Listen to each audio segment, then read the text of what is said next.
This morning, a Russian judge denied bail for an American being held on spying charges.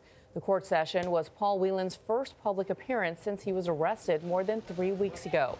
Elizabeth Palmer was in Moscow, where Whelan's Russian lawyer talked about the case and his client's response.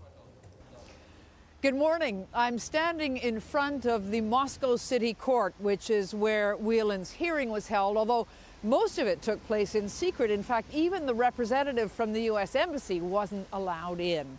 We got our first glimpse of Whelan when everybody, including the cameras, was invited to hear the judge's decision. Paul Whelan, as is usual in Russian courts, stood behind glass in a sort of prisoner's cage. He looked relaxed, even though his Russian wasn't good enough to understand what was going on, and he had to be briefed later by his lawyer and his translator.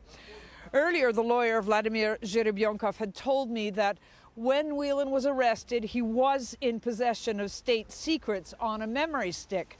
A Russian website with close links to Russia's security services is now saying that those state secrets were in fact a list of employees inside Russia's Ministry of Defense with links to spying. Whelan's lawyer told me essentially that he's going to plead ignorance, that Paul Whelan had no idea that material was in any way classified.